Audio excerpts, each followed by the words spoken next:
আমি সকলোৱে এনেদৰে এটা ধুনীয়া ঘৰ বনাই লওঁ। ঘৰটোত ব্যৱহাৰ কৰা ভাল শিল, চিমেণ্ট, বালি, ধুনীয়া লাইট, ফেন এইবোৰ লগাই আমি ধুনীয়াকৈ ঘৰটো ক্লিয়াৰ কৰোঁ। কিন্তু ঘৰটো ছেফটিৰ কাৰণে একো নাৰাখোঁ। যেতিয়া বৰষুণ আহি আকাশৰ পৰাই এনেদৰে ক্ষতি কৰে,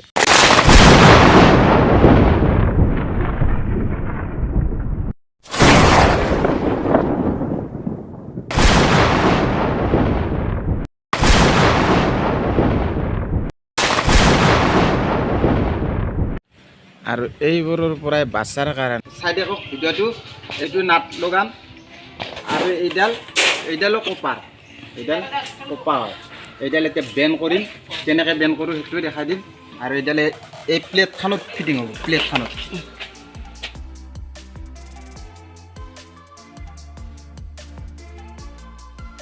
বেণ্ড হ'ল না।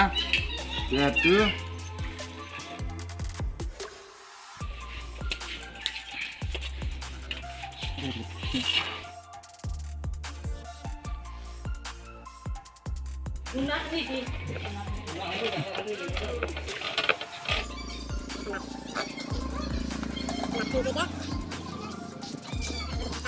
মই ধুনীয়াকৈ নাটটো লগাই দিলোঁ। তো এইফালে চাওক, এনেকুৱাকৈ লগাই দিছোঁ, লাইট দি দিছোঁ। এইডাল আমি মাটিত পুতিম, কেনেকৈ পুতে আহক। এতিয়া আমাৰ মেইন কামটো ইয়াতে হ'ব। চাওক, ধনে যিটো গাঁটা খান্দিছে ই আগৰ দৰে নাই, এতিয়া বদলি গৈছে মোৰ লগত থাকি থাকি। তো ইয়াতে 5 ফুট বা 7 ফুট এটা গাঁটা খান্দিব লাগিব। এনেকৈ গাঁটাটো খান্দাৰ পাছত ইয়াৰ পাইপডাল কিন্তু আমি এনেই দিছোঁ, এইটো চিন থকাৰ কাৰণে। এই যিডাল টাৰ্মিনেল লাগি আছে সেইডালে কাপি চাওক এনেদৰে প্লেটখন বহাই দিব।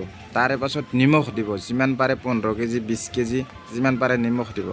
তাৰপাছত ইয়াতে শিল দিব, বালি দিব, এঙাৰ দিব। যেনেকৈ আমি ঘৰত পানী ফিল্টাৰ কৰি খাওঁ ঠিক তেনেদৰে এইখিনি বস্তু গাঁটাটোত গোটেইখিনি বস্তু আপোনালোকে দিব, এক্টিং দিব। দিয়াৰ পাছত বৰষুণ বতৰত যিমানেই ঢেৰেকনি নাহক বা কিবাই নাহক, আপোনাৰ ঘৰৰ ফ্ৰিজ, লাইট যেনে আৰু তেনে থাকিব, ইয়ে চব কণ্ট্ৰল কৰি ৰাখিব, চব ইয়াতে টানি আনিব। চাওক এবাৰ, এতিয়া আমাৰ কাম ক্লিয়াৰ। আৰু এইখিনি কাম কৰি লোৱাৰ পাছত যিমান বৰষুণ আহক, বিনা টেনশ্যনত